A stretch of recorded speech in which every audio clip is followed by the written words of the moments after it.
നമസ്കാരം. മലയാളി വാർത്തയിലേക്ക് എല്ലാ മാന്യപ്രേക്ഷകർക്കും സ്വാഗതം. യുക്രൈൻ റഷ്യൻ യുദ്ധം തുടങ്ങിയിട്ട് വർഷങ്ങൾ കഴിഞ്ഞു. അതിനിടെ സമാധാനത്തിലേക്ക് പോകുമെന്ന സൂചന നൽകിയെങ്കിലും യുക്രൈൻ്റെ പ്രഹരം അത് റഷ്യയ്ക്ക് വലിയ തിരിച്ചടിയായി. സൈനിക സംഘർഷം പുതിയ തലങ്ങളിലേക്ക് കടന്നിരിക്കുകയാണ്. ഒരു വർഷത്തിലേറെയായി ആസൂത്രണം ചെയ്ത ഒരു നീക്കത്തിലൂടെ യുക്രൈൻ റഷ്യയുടെ ആഴങ്ങളിലുള്ള നിരവധി സൈനിക വിമാനത്താവളങ്ങളിൽ വലിയ തോതിലുള്ള ഡ്രോൺ ആക്രമണമാണ് നടത്തിയിരിക്കുന്നത്.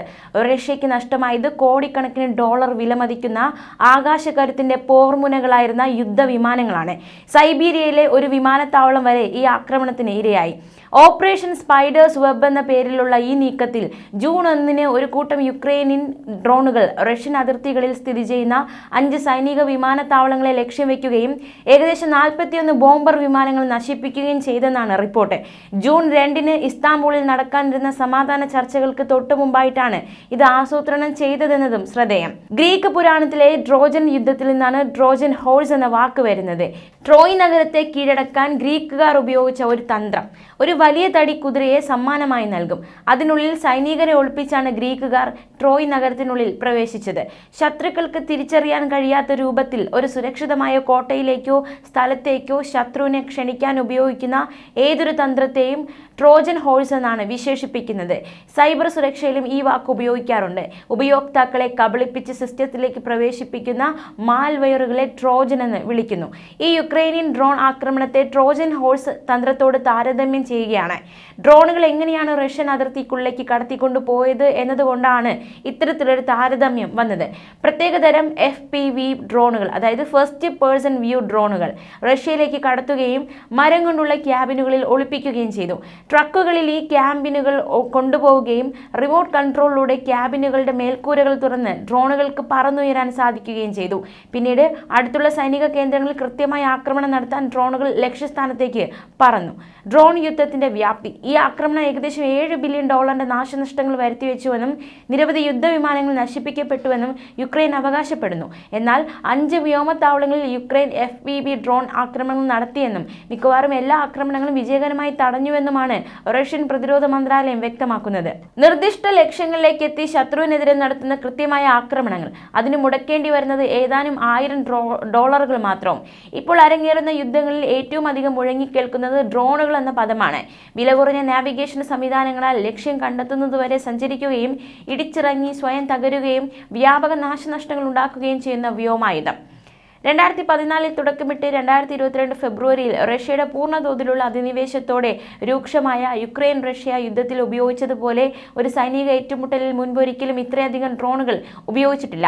യുക്രൈന് പ്രതിമാസം ഏകദേശം 10,000 ഡ്രോണുകൾ നഷ്ടപ്പെടുന്നതായി കണക്കുകൾ തന്നെ ഇത് എത്രമാത്രം ഉപയോഗത്തിലുണ്ടെന്നതിന്റെ സൂചന നൽകുന്നു.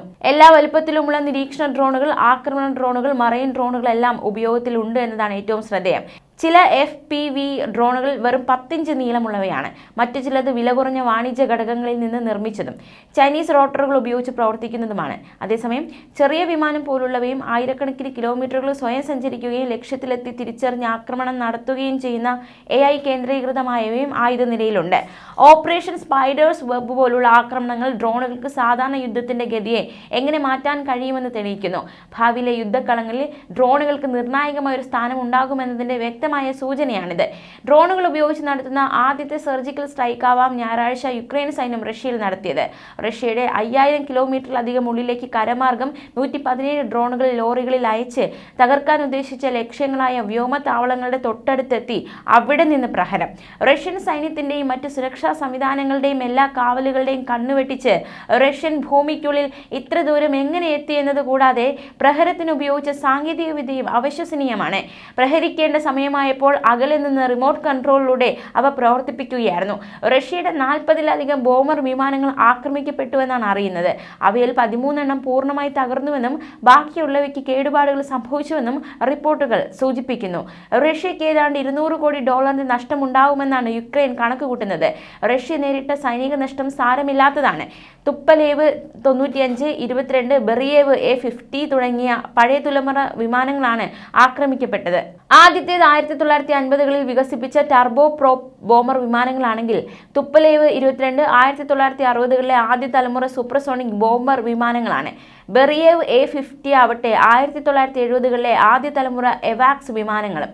ആണവ ബോംബുകളുടെ വാഹകരായി ഉപയോഗിച്ചിരുന്ന വിമാനങ്ങളാണ്. നിലവിൽ അണ്വായുധ വാഹകരായി മിസൈലുകളെയാണ് ഉപയോഗിക്കുന്നതെങ്കിലും മിസൈലുകളുടെ കമാൻഡ് കൺട്രോൾ സംവിധാനങ്ങൾക്ക് എന്തെങ്കിലും കേടുപാടുണ്ടായാൽ പകരം ഉപയോഗിക്കാനാണ് ഈ വിമാനങ്ങൾ സൂക്ഷിച്ചിരുന്നത്. യുക്രൈനുമായുള്ള യുദ്ധത്തിൽ ആണവേതര ബോംബറുകളുമായും ഇടയ്ക്കിടെ ഇവ ഉപയോഗിച്ചിരുന്നു. ആയുധ നഷ്ടത്തേക്കാൾ പ്രധാനം റഷ്യൻ സുരക്ഷാ സംവിധാനത്തിന് സംഭവിച്ചത് പ്രതിച്ഛായ നഷ്ടമാണ്. സോവിയറ്റ് കാലത്തേതിന് സമാനമായ സുരക്ഷാ സംവിധാനമാണ് വ്ളാഡിമിർ പുടിന്റെ റഷ്യയിൽ എന്നാണ് ലോകം കരുതി പോന്നിരുന്നത്. എന്നാൽ ഇത്രയധികം ഡ്രോണുകൾ റഷ്യൻ ഭൂമിയുടെ ഉള്ളിലേക്ക് രഹസ്യമായി എത്തിച്ച് ഇങ്ങനെയൊരു പ്രഹരം നടത്താൻ യുക്രൈന് സാധിച്ചത് റഷ്യയ്ക്കും പുടിന് നാണക്കേടുണ്ടാക്കുന്നു.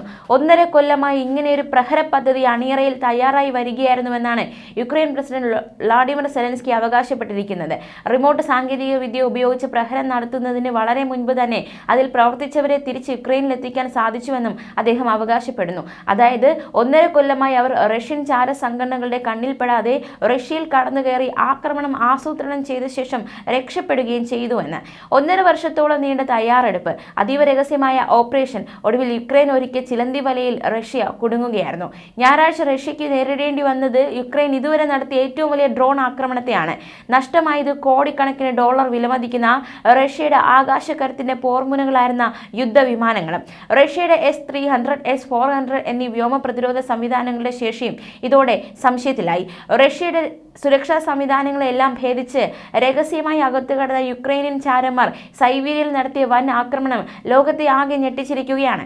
റഷ്യ യുക്രൈൻ സംഘർഷ മേഖലയിൽ നിന്ന് 4300 കിലോമീറ്റർ അകലെ സൈബീരിയയിലെ ബെലയായ വ്യോമത്താവളവും പടിഞ്ഞാറൻ അതിർത്തിയിൽ നിന്ന് 2000 കിലോമീറ്റർ അകലെയുള്ള ഓലെന്യ വ്യോമത്താവളവുമാണ് ഓപ്പറേഷൻ സ്പൈഡേഴ്സ് വെബ് എന്ന് പേരിട്ട ദൗത്യത്തിൽ യുക്രൈൻ സെക്യൂരിറ്റി സർവീസിന്റെ ആക്രമണത്തിനിരയായത്. യുക്രൈനെതിരെ ദീർഘദൂര മിസൈലുകൾ തൊടുക്കാൻ ഉപയോഗിക്കുന്ന Tu-95, Tu-22 പോർ വിമാനങ്ങളുടെ താവളങ്ങളായിരുന്നു ഇവ. ആണവാക്രമണ ശേഷിയുള്ള 41 പോർ വിമാനങ്ങളാണ് തകർക്കപ്പെട്ടതെന്ന് വിവരം. ആക്രമണത്തിന്റെ ചിത്രങ്ങളും വീഡിയോകളും യുക്രൈൻ പുറത്തുവിട്ടു. മുർമാൻസ്ക്, ഇർകുട്സ്ക്, ബെലായ, ഒലെന്യ വ്യോമത്താവളങ്ങളിൽ അടക്കം യുക്രൈൻ ആക്രമണം അഴിച്ചുവിട്ടതായി റഷ്യ സ്ഥിരീകരിച്ചിട്ടുണ്ട്. അത്യുജ്വല ഓപ്പറേഷൻ എന്നാണ് സുരക്ഷാ സേന നടത്തിയ ആക്രമണത്തെ യുക്രൈൻ പ്രസിഡന്റ് വ്ളാഡിമിർ സെലൻസ്കി വിശേഷിപ്പിച്ചത്. റഷ്യയ്ക്ക് $700 കോടിയോളം നാശനഷ്ടമുണ്ടായെന്നും റഷ്യ എല്ലാ അർത്ഥത്തിലും ഇത്തരത്തിലൊരു ആക്രമണം അർഹിച്ചുവെന്നും അദ്ദേഹം അറിയിച്ചു. 117 ഡ്രോണുകളും ഓപ്പറേറ്റർമാരും ഉൾപ്പെട്ട ആസൂത്രിത നീക്കമായിരുന്നു ഓപ്പറേഷൻ സ്പൈഡേഴ്സ് വെബ് എന്ന് സെലൻസ്കി അറിയിച്ചു. 2022 യുക്രൈനിൽ റഷ്യൻ അധിനിവേശം തുടങ്ങിയതിന് പിന്നാലെ റഷ്യ ലക്ഷ്യമിട്ട് യുക്രൈൻ ഒട്ടേറെ ഡ്രോൺ ആക്രമണങ്ങൾ നടത്തിയിട്ടുണ്ടെങ്കിലും അവയിൽ നിന്ന് തീർത്തും വ്യത്യസ്തമായിരുന്നു കഴിഞ്ഞ ദിവസത്തേത്. വ്യോമത്താവളങ്ങൾ ലക്ഷ്യം വെച്ച് യുക്രൈൻ അയച്ച ഡ്രോണുകൾ റഷ്യയുടെ 34% ക്രൂസ് മിസൈലുകൾക്ക് നേരെ ആക്രമണം അഴിച്ചുവിട്ടതായാണ് യുക്രൈൻ അറിയിച്ചത്. ന്യൂസ് ഡെസ്ക്, മലയാളി വാർത്ത.